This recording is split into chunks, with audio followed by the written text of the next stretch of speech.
Bonjour bien-aimés dans le Seigneur. Aujourd'hui, nous allons partager sur la parole de Dieu.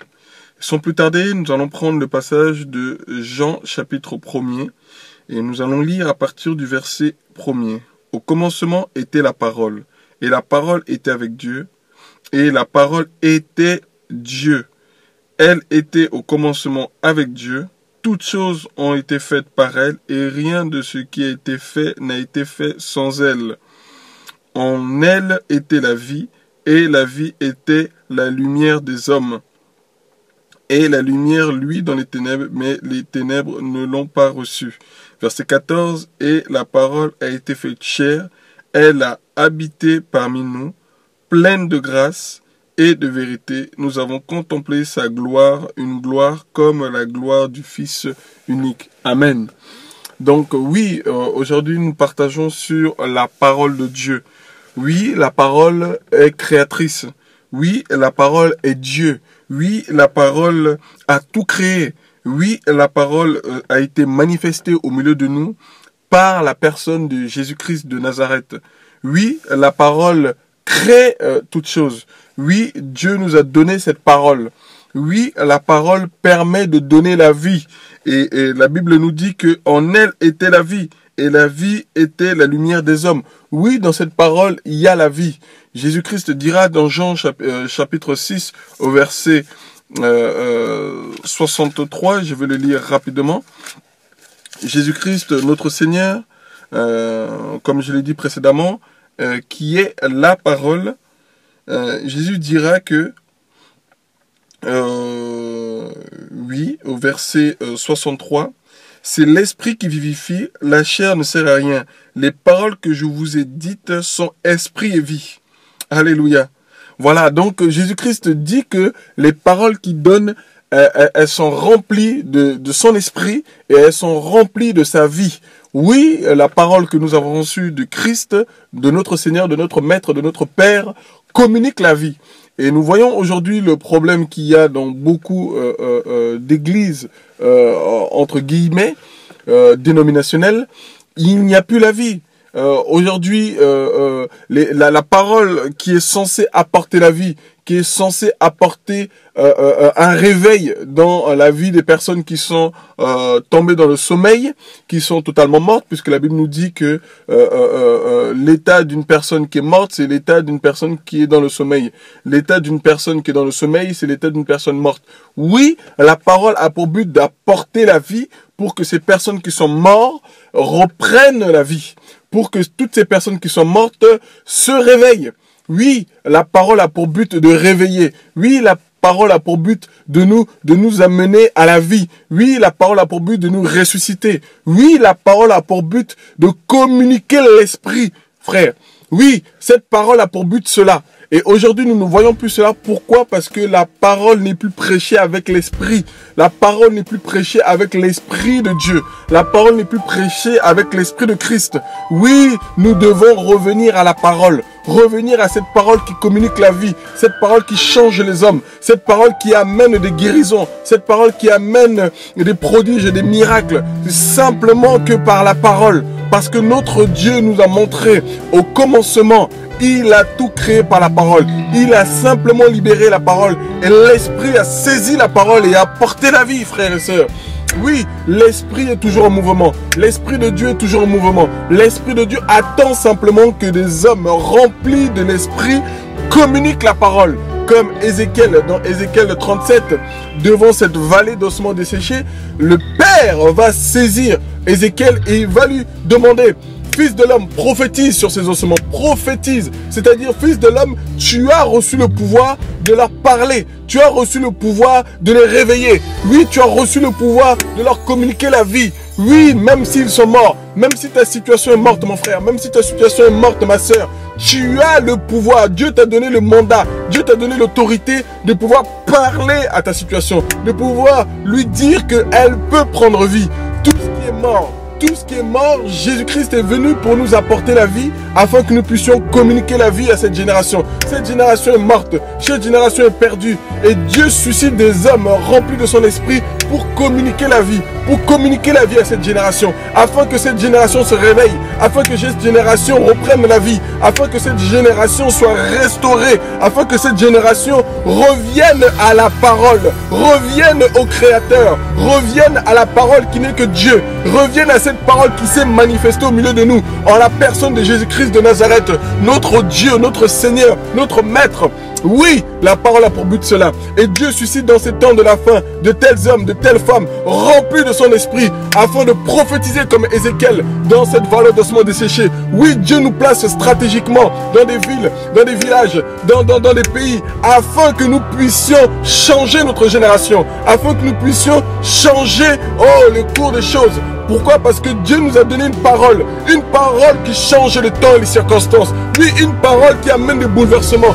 Oui, une parole qui amène la révolution dans les cœurs. Oui, cette parole, c'est la parole de Dieu. Oui, cette parole, tu l'as reçue comme je l'ai reçue, afin de pouvoir la libérer, afin de pouvoir la proclamer. Nous avons reçu cette parole. Oh mon Dieu. Oui, mon frère et ma soeur, tu as reçu la parole de vie. Tu as reçu cette parole en toi, en acceptant Jésus. Lorsque tu as accepté Jésus, tu as accepté la parole qui est, oh Dieu de gloire, la parole de vie, la parole qui amène la vie, la parole qui ressuscite les morts. Regardez, mes frères et sœurs, dans Jean chapitre 11, Jésus-Christ va se présenter devant une situation, la situation que nous connaissons, la situation de Lazare, frère. Lazare est mort. Lazare était totalement mort, comme Ézéchiel s'est retrouvé devant cette vallée d'ossements desséchés. Les gens ont pleuré. Les hommes sont venus, ont pleuré devant Jésus. Et la Bible nous dit que Jésus a même été ému de compassion. Et il a même pleuré. Nous sommes dans Jean chapitre 11, à partir du verset 35. Et Jésus pleura. Oh frères et sœurs, sur quoi les Juifs dirent, voyez comme il l'aimait.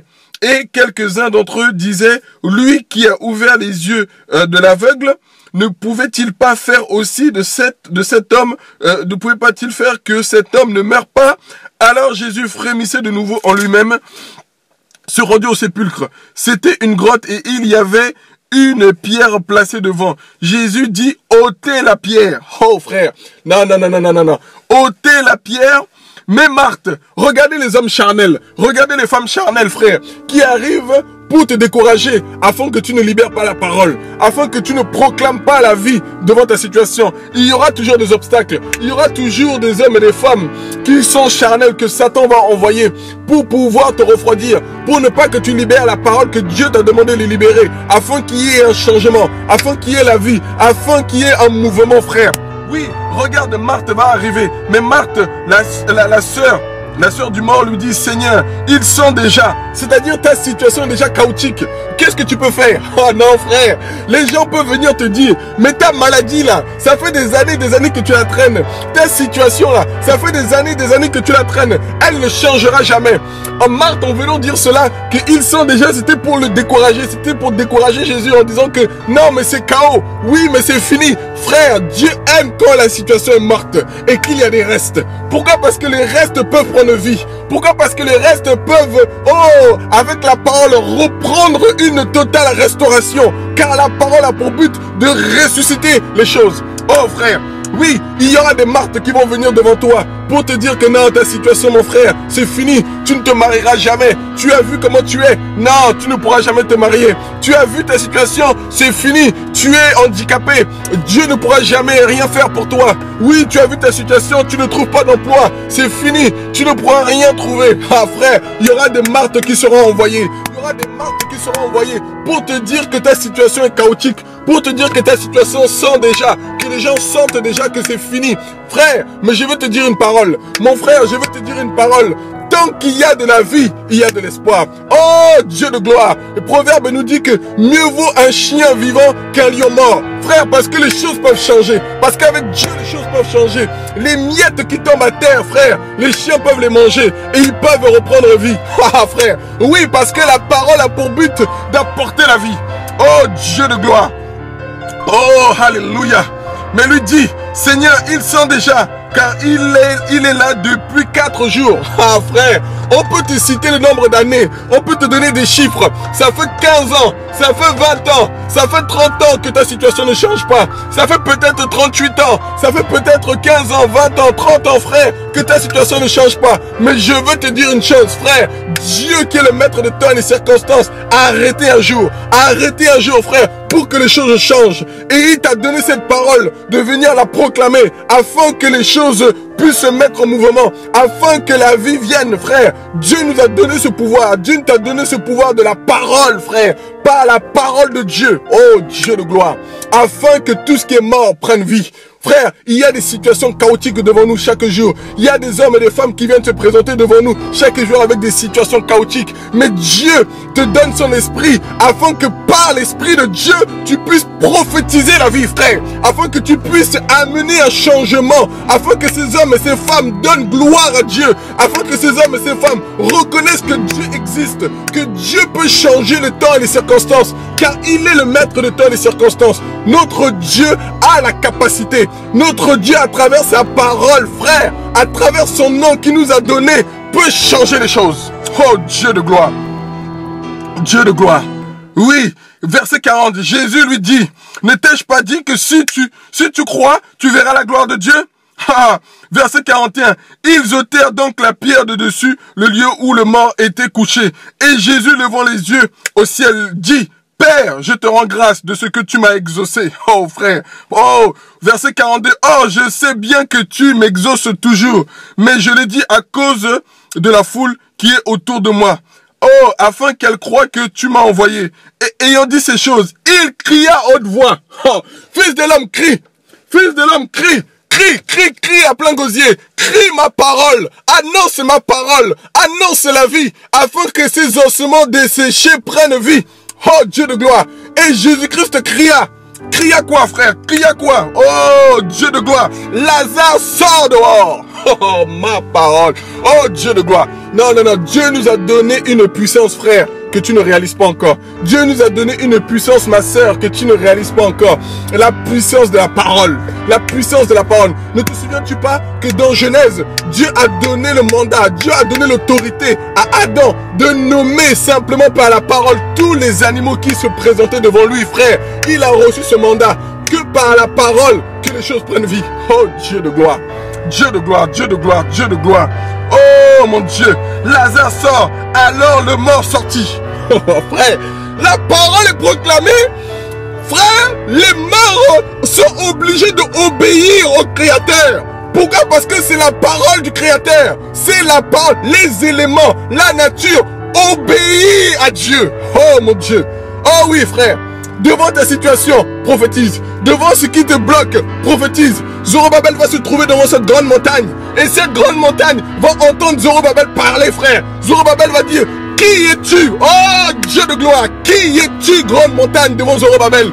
Tu seras aplani. Tu seras aplani par la puissance de la parole de Dieu. Par la puissance de la parole de Dieu. Oh Dieu de gloire. Frère, nous avons reçu la parole afin de changer les choses, afin de changer les circonstances. Tu as reçu aussi cette parole. Tu as reçu aussi cette parole, mon frère. Tu as aussi reçu cette parole, ma sœur, de communiquer la vie, afin que les choses changent. Oh Dieu de gloire, Dieu de gloire. Et ceux et celles qui vont croire en cette parole, ceux et celles qui vont saisir cette parole, frère, oh Dieu de gloire, les choses vont changer. Les choses vont changer. Les choses vont changer, frère. Nous sommes dans Jean chapitre 4. Regardez, regardez frères et sœurs. Il y a des hommes qui ne vont pas attendre que tu viennes leur imposer les mains. Il y a des hommes qui vont s'arrêter simplement à la parole parce qu'ils ont compris que la parole est Jésus.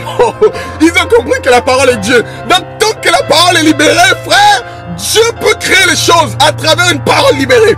Dieu peut créer les choses à travers la parole qui a été libérée. Oh Dieu de gloire. Oh Dieu de gloire. Regardez, nous sommes dans Jean chapitre 4 à partir du verset 50. Jésus lui dit, oh, Jésus lui dit, frère, Jésus, quand Jésus était là, quand Jésus libérait une parole, frère, il y avait automatiquement la vie. Il y avait automatiquement l'esprit. Frère, et ça se déclenchait, ça déclenchait des choses. Ça déclenchait des choses dans l'esprit, ça déclenchait des choses, frère. Lorsque Jésus annonçait, lorsque Jésus se mettait à parler, frère, c'était pour changer les circonstances. C'était pour amener des changements. C'était pour amener des... Oh, Dieu de gloire. C'est pour ça, mon frère et ma soeur, ne parle pas en vain. Je te donne un conseil, ne parle pas en vain. N'utilise pas de vaines paroles. Ne parle pas trop, parce que la bouche qui parle beaucoup ne manque pas de péché. Parle simplement lorsque Dieu te demande de parler. Parle simplement afin que les choses changent. Parle simplement afin que la parole prenne vie. Oh, Dieu de gloire. Jésus lui dit, va, ton fils vit. Cet homme crut à la parole. Oh, Dieu de gloire. Cet homme crut à la parole. Non, frère, cet homme n'est pas venu croire en l'homme. Frère, cet homme n'est pas venu s'attacher à un homme. Non. Cet homme n'est pas venu s'attacher à un bâtiment. Non. Cet homme n'est pas venu s'attacher à une bouteille d'eau. Non. Cet homme n'est pas venu s'attacher à une croix. Non. Cet homme n'est pas venu s'attacher au statut. Non. Cet homme n'est pas venu s'attacher à un chapelet. Non. Mais il est venu s'attacher à la parole de Dieu. Frère, pourquoi? Parce qu'il avait compris que la parole n'était pas, oh frère, il n'était pas la parole d'un homme. Mais il y a parole et parole. Dis à ton ami, il y a parole et parole. Il y a parole et parole, frère. Il y a la parole des hommes et il y a la parole de Dieu. Il y a la parole des hommes et il y a la parole de Dieu. La parole qui sort de la bouche de Dieu change les choses, mon frère. Change les choses, ma soeur. Change les choses. Pourquoi? Parce que c'est la parole de Dieu. C'est la parole de Dieu. Oh, Dieu de gloire. Cet homme crut à la parole que Jésus lui avait dite. Et il s'en alla. Oh, frère. Il n'a pas cherché la position des mains. Il n'a pas dit à Jésus, non, il faut que tu m'accompagnes dans ma maison. Il n'a pas dit à Jésus, non, j'ai besoin que tu viennes avec moi. Parce que j'ai besoin de voir. Non. La foi, frère, la Bible dit, dans Romains chapitre 10, verset 17, la foi vient de ce que l'on entend. Et ce que l'on entend vient de qui? Vient de la parole de Dieu. Frère, ma foi est basée sur cette parole. Tant qu'il n'y aura plus cette parole, frère, oh non, non, non, nous n'avons plus la foi. Mais tant que cette parole existe, oh Dieu de gloire, cette parole nous permet d'avoir la foi. Oh Jésus-Christ de Nazareth, Jésus-Christ de Nazareth, Jésus-Christ de Nazareth. Cette parole ne bougera pas, frère. Jésus l'a prophétisé, que cette parole ne passera pas. Nous sommes dans Matthieu 24. Matthieu 24, verset 35, frère. Oh non, c'est pour ça que, frère, ma foi elle est ferme. Ma foi est ferme sur cette parole. Pourquoi? Parce que mon maître a prophétisé sur cette parole. Oh, alléluia, alléluia. Nous sommes dans Matthieu 24, à partir du verset 34. Je vous le dis en vérité, cette génération ne passera pas jusqu'à ce que tout cela n'arrive. Le ciel et la terre passeront, mais mes paroles ne passeront pas. Oh Dieu de gloire! Jésus a prophétisé que sa parole ne passera pas, frère. La parole des hommes passeront, frère. Mais il a dit que sa parole ne passera jamais. Oh, la parole de Dieu ira de génération en génération, ira de siècle en siècle, ira d'année en année, ira de mois en mois, ira de semaine en semaine, ira de jour en jour, d'heure en heure, frère. Pourquoi? Parce que c'est la parole de Dieu. Jésus a dit que ma parole ne passera point, ma parole ne passera jamais. Pourquoi? Parce qu'il est Dieu et il a arrêté sa parole dans le temps, frère. Il a arrêté sa parole dans le temps. Il a arrêté sa parole. Il dit que sa parole ne passera pas. Oh, les hommes vont passer, frère. Oh, ma soeur, mon frère, les hommes vont passer. Tous ces hommes qui t'ont maudit, tous ces hommes qui ont mal parlé de toi, ils vont passer. Mais sache une seule chose, que la parole de Dieu ne passera jamais. Sache une seule chose pour t'encourager, que la parole de Dieu ne passera jamais. La parole de Dieu ne passera jamais. Et ta foi doit être basée sur cette parole qui est incorruptible. Cette parole qui ne bougera jamais. Oh frère, c'est une parole de vie. C'est une parole que Jésus-Christ nous a donnée. Une parole qui a pour but d'amener la vie. Une parole qui a pour but de réveiller notre génération. De marquer les signes des temps. Oh frère, nous devons marquer notre époque. Nous devons marquer notre génération. Oh mon frère, je te conseille, avec la parole de Dieu, tu peux marquer ta génération. Avec la parole de Dieu, tu peux changer les choses. Oh Dieu de gloire. Oh Dieu de gloire. Oh mon frère, c'était un simple encouragement afin que tu puisses saisir la puissance de la parole. La puissance de la parole. Et je vais t'encourager avec un dernier verset. Ce verset-là, Jésus-Christ va confirmer sa parole. Il dit qu'il confirme. Pourquoi? Parce qu'il est lui-même sa parole. Donc il faut qu'il confirme sa parole, frère. Nous sommes dans Marc chapitre 16. Marc chapitre 16. Regardons ce que Jésus dit à ses disciples. Nous sommes dans Marc chapitre 16, verset 19. Le Seigneur, après leur avoir parlé de la sorte, fut enlevé au ciel et il s'assit à la droite de Dieu et ils s'en allèrent prêcher partout. Le Seigneur coopérait avec eux et confirmait la parole par les miracles qui les accompagnaient. Oh, alléluia. Dieu confirmait la parole. Frère, il y a parole et parole. Il y a la parole des hommes, frère, et il y a la parole de Dieu. Dieu, lui, il confirme sa parole. Quand sa parole est proclamée et sa parole est prêchée, frère, il dit, le Seigneur coopérait avec eux juste avant, au verset 20. Et ils s'en allèrent prêcher. Frère, quand tu vas te mettre à saisir est la parole, quand tu vas te mettre à prêcher la parole de Dieu dans toute sa vérité, dans toute son entièreté, dans toute sa vérité, frère, il y a quelque chose qui va se passer. Dieu lui-même va venir confirmer par des prodiges, des miracles, frère. Pourquoi? Parce qu'il est lui-même sa parole et il ne change pas. Il ne change pas, mon frère. Sois encouragé. Malgré tes situations, malgré tout ce que tu peux voir, si les choses peuvent être chaotiques, ne t'arrête pas devant les paroles de Marthe, mais avance et fonce et libère la parole de Dieu afin de changer ta génération, afin de changer ton époque, afin que ta famille prenne vie, afin que ton entourage prenne vie, afin que ton entourage retourne vers la parole qu'il a créée. Frère, au nom de Jésus, soyez bénis.